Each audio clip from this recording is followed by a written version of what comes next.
Oke, saudara sekalian, yang kita akan masuk ke 7 ya. Kita akan membahas tentang pengelompokan alat pengering ya, pengering. Ya, jadi seleksi dan kemudian mesin pengering. Jadi sebenarnya apa? Dalam pengeringan itu kita perlu memilih dan menseleksi alat yang cocok untuk wadah yang dikeringkan. Tujuannya apa? Tujuannya adalah supaya efisiensinya tinggi dan biaya pengeringannya murah. Jadi tidak semua alat pengering itu digunakan untuk produk tertentu ya. Sebenarnya bisa saja, tapi kalau tidak cocok karakteristiknya, maka ya biayanya lebih mahal. Sebenarnya itu aja. Kalau semua bisa dipakai ya, tapi yang lebih efisien untuk produk tertentu ya itu yang akan dipakai ya. Ini yang penting ya dalam pemilihan alat pengeringnya. Setelah mengikuti kuliah, masih akan dapat mesin pengering dan memilih mesin pengering yang berdasarkan mutu. Ya, artinya di sini sebenarnya penting adalah biayanya ya. Biayanya supaya lebih murah, kita pilih karakteristik alat pengering yang cocok dengan bahan yang akan kita keringkan. Ya. Contohnya susu ya. Susu bisa aja dikeringkan dengan menggunakan alat dry, bisa aja. Dan dan nanti jika kering kan, tapi kapasitas rendah, kemudian dia harus digiling lagi gitu ya. Jadi untuk pekerjaan lain maka tidak efisien ya. Maka mungkin cocok dengan alat pengering spray drying.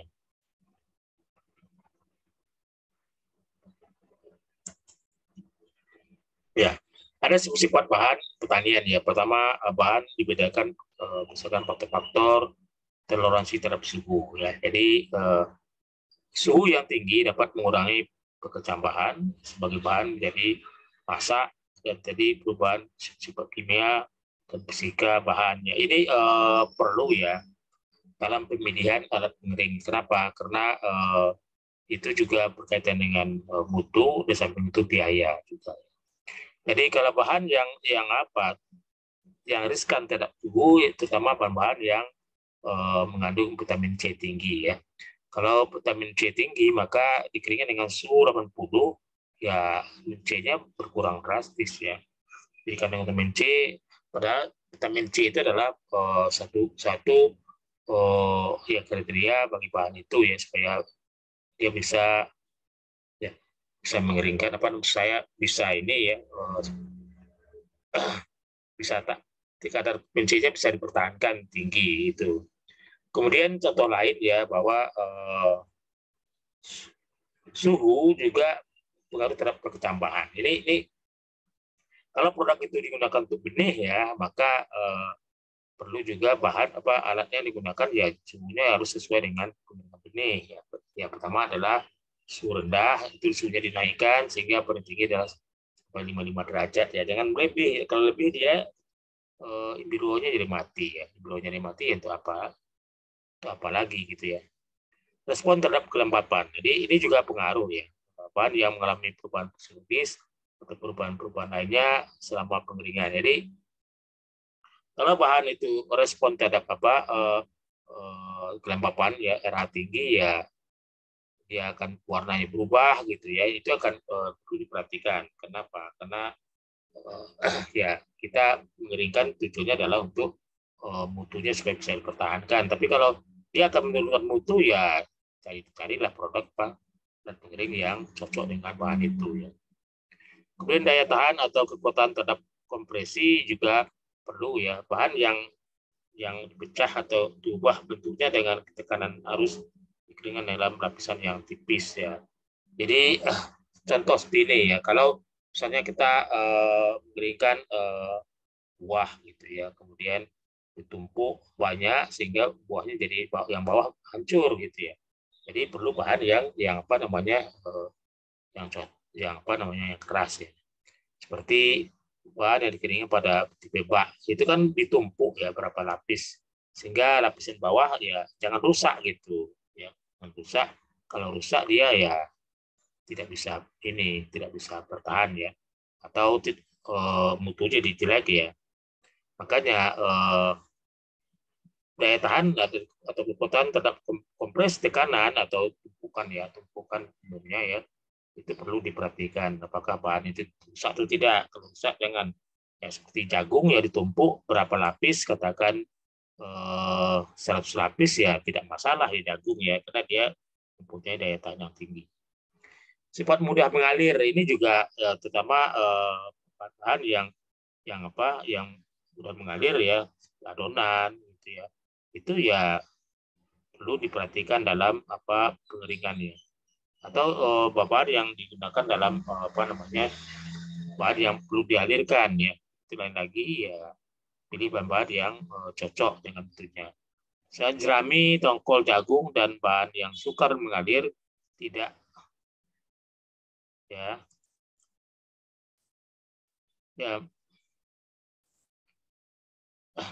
jerami, tongkol, dan jagung dan bahan yang sukar mengalir tidak dapat dikeringkan dengan alat pengering aliran kontinu. Jadi ini karena bahan yang sukar mengalir itu ya perlu dicari bahan yang diam dia ya, diam. Kenapa? Karena kalau diam ya dia tidak mengalir, berarti ya, tidak apa-apa bahan yang sukar mengalir ya.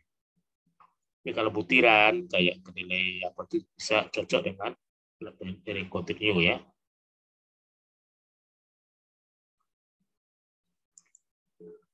Ini Pak Astin 2001 membedakan mesin pengering berikut ya, yaitu modus operasi ada tipe curah dan kontinu. Jadi di pengeringan itu ada curah, ada kontinu. Curah adalah pengertian ditumpuk ya, kalau kontinu adalah dengan menggunakan berjalan dengan bahan berjalan. Jadi masukkan panas, ada panas konveksi ya, artinya dengan menggunakan udara panas ya kita mengalirkan sehingga udara itu akan melakukan pindah panas secara konveksi ke bahan ya. Intermiten dan kontinu, ada juga yang intermiten, ada juga yang kontinu ya. Adiabatik dan tak adiabatik, artinya adiabatik adalah ya pertama dalam tumpukan ya, tumpukan. Tapi kalau tidak dalam tumpukan bukan adiabatik karena panasnya mengalir kemudian panas dipindahkan ya udaranya mengalir aja. Kemudian diam ya, bergerak, ini adalah keadaan bahan pangan mesin diam bergerak, diaduk atau disebar, itu dia pengaruhnya. Itu ada perbedaannya. Tekanan operasi vakum atau tekanan atmosfer itu juga ya vakum, tekanan vakum ya. Media pengering ya udara, uap air, uap super jenuh, gas dan panas ya. Kemudian suhu pengering di bawah suhu didih, di atas suhu didih, dan di bawah titik beku. Itu perlu juga dilihat ya. Gerak nisbi antara media pengering dengan padatan yang dikeringkan, searah, berlawanan arah, dan campuran ya. Kemudian jumlah tahapan tunggal dan multi tahap. Kemudian waktu bahan dalam mesin pengering ya pada lama ya, sekitar 1 menit atau sampai 1 jam atau lebih dari 1 jam ya. Ini salah satu kriteria yang ya. Jadi ada berapa kriteria ya? Di sini ada sekitar 9 kriteria ya. Sebenarnya perbedaan ya dalam mesin pengering ya. Jadi mesin pengering vakum, mesin pengering udara, uap atau gas ya. Mesin pengering di bawah suhu didih, suhu didih. Ini sangat berpengaruh ya dalam pemilihan alat pengering ya. Jumlah tahapan ya tunggal atau multi tahap ya, di pengering juga ada bertahap-tahap gitu ya, seperti mengeringkan benih ya harus ada 2 tahap atau 3 tahap, suhunya harus lebih rendah dulu baru lebih lebih naik lama. Oke, lanjut.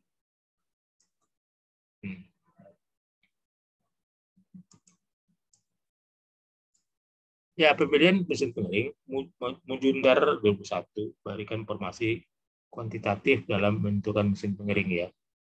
Jadi pertama adalah kapasitas mesin pengering ya di mode produksi bahan umpan curah atau kontinu. Jadi Kapasitas mesin pengering ini perlu ya, terutama untuk bisnis ya. Dalam bisnis kita harus menghitung berapa kapasitas pengering ya, dan kemudian apakah dengan kapasitas skala demikian cukup menguntungkan atau tidak ya.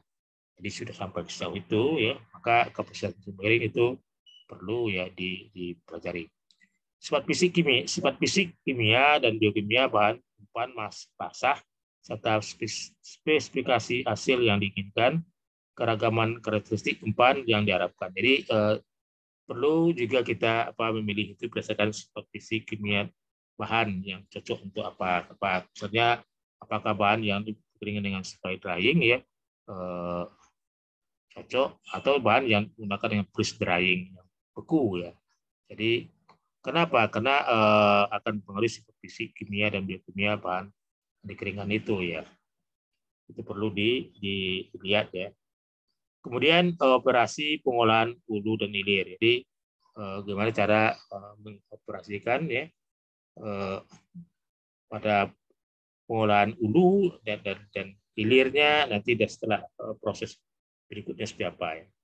Kadar air, bahan umpan dan hasil keringan. Jadi berapa kadar air bahan yang akan dikeringkan, karena kadar air itu juga mempengaruhi laju pengeringan ya, laju pengeringan. Maka kadar air perlu diperhatikan dalam pemilihan mesin pengeringan ya.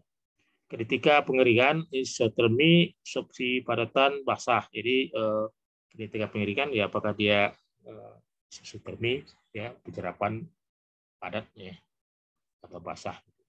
Parameter mutu fisik, kimia dan biokimia. Jadi mutu secara fisik ya, mutu secara kimia, biokimia perlu diperhatikan dalam memilih alat pengering ya.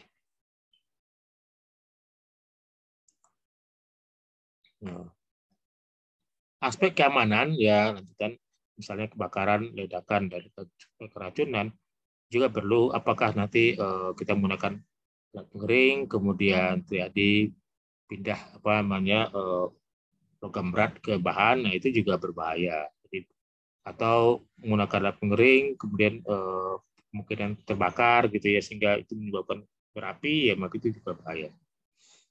Kemudian nilai produk juga perlu ya. Kenapa nilai produk ini sangat pengaruh? Kenapa? Karena kalau nilai produknya rendah ya kita tidak mungkin memilih alat freeze drying, karena itu adalah biaya pengering ini mahal. Tapi kalau nilai produk tinggi kita bisa menggunakan freeze drying ya. Kebutuhan akan kendali otomatis ini juga perlu. Apakah kita butuh kontrol suhu gitu ya, kontrol suhu terhadap alat.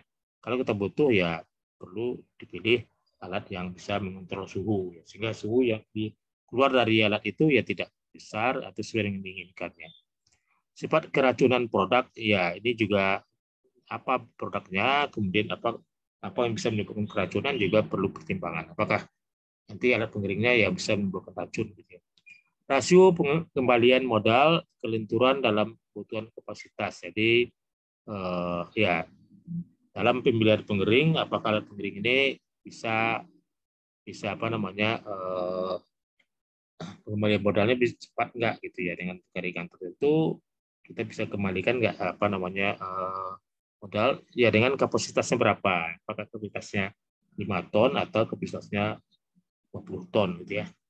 Jenis dan biaya bahan bakar, biaya listrik. Jadi bahan bakar juga perlu sebagai pertimbangan ya dalam pengeringan. Kenapa? Karena bahan bakar bisa menggunakan ya jenis bahan bakar, bisa dengan kayu, bisa dengan gas ya, bisa dengan listrik ya. Jadi biaya bahan bakar perlu dipertimbangkan ya terhadap pengeringan. Biasanya dari sekarang itu biasanya biaya listrik itu lebih mahal daripada biaya biomas ya. Peraturan lingkungan ya, perlu untuk skala besar industri ya, memang perlu lingkungan, apakah pengeringan kita akan bisa mempengaruhi lingkungan gitu ya. Ruang dalam pabrik ya juga penting untuk bahan pengeringan, alat yang digunakan untuk pengeringan ya. Ruang, apakah ruangnya cukup nggak untuk mengeringkannya ya. Bak pengering ya, bahan yang dikeringkan terdapat dalam bak pengering, bak penampung dan udara paksakan melalui bahan sampai bahan kering. Jadi tipe bak ya, pengering tipe bak ya. bak dimasukkan dalam bak ruang bak, kemudian dikasih apa namanya ya lantai berlubang, kemudian udara masuk melalui lantai berlubang ya. Sistem sederhana, harga tidak mahal, serta dapat dipakai sebagai tempat penyimpanan setelah pengeringan. Jadi tipe bak ini ya lebih bagus, tapi cocok untuk pengeringan butiran ya. Bahan cepat mengering, terutama adalah bahan yang terdapat di daerah udara masuk ya, karena suhunya tinggi di situ ya, maka dia akan cepat kering. Hal tersebut dapat dihindari dengan menggunakan suhu udara rendah, menggunakan laju udara yang paling tinggi. Jadi kalau udara paling tinggi dan suhu udara rendah ya sifatnya sama ya. Artinya apa? Perbedaannya tidak terlalu jauh antara yang di depan dan di belakang itu.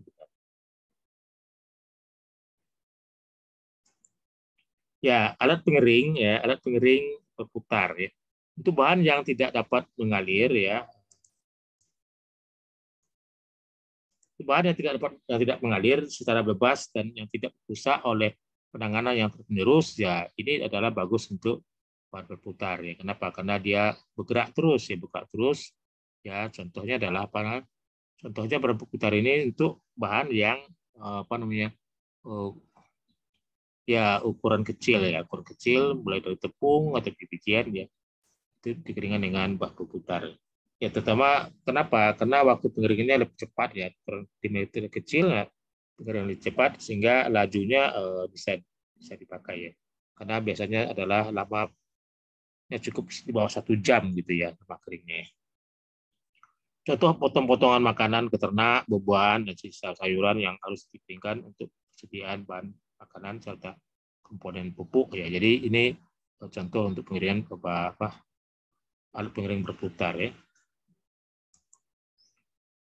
Pengering tipe rak atau dry dryer untuk bahan yang tidak dapat dikeringkan dengan metode yang lain dibicarakan sebelumnya. Jadi bisa dengan metode dry ya. Ini adalah pengering, misalnya pengering kerupuk gitu.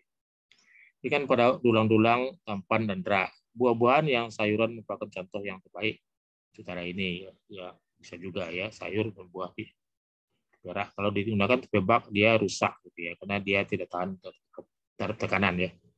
Bahan diletakkan di atas nampan yang tangkal dan disusun dalam gerbong. Di antara tampan diberi ruang agar memungkinkan udara dapat sirkulasi di dalam. Ya, jadi beberapa prinsipnya adalah pengeringan ini kita harus bisa menyampaikan udara ke dalam bahan ya itu secara terus-menerus supaya apa? Supaya pengeringannya berlangsung.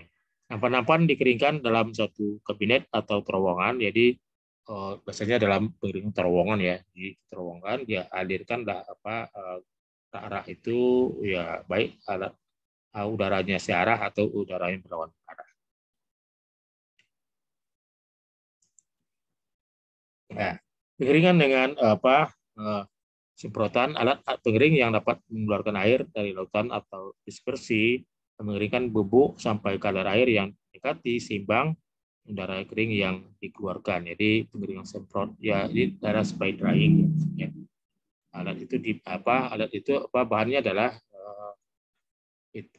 dikapurkan dulu ya, kemudian baru dialirkan dalam ruangan sehingga di situ ruang panas sehingga aliran udara sehingga dia menjadi kering, tidak halus ya. Umumnya dipakai dalam industri makanan, minuman dan farmasi. Itu adalah pengering tipe semprot ya. Oke, terima kasih ya. Demikian untuk pemilihan alat ya. Cukup sampai di sini. Saya ucapkan assalamualaikum warahmatullahi wabarakatuh.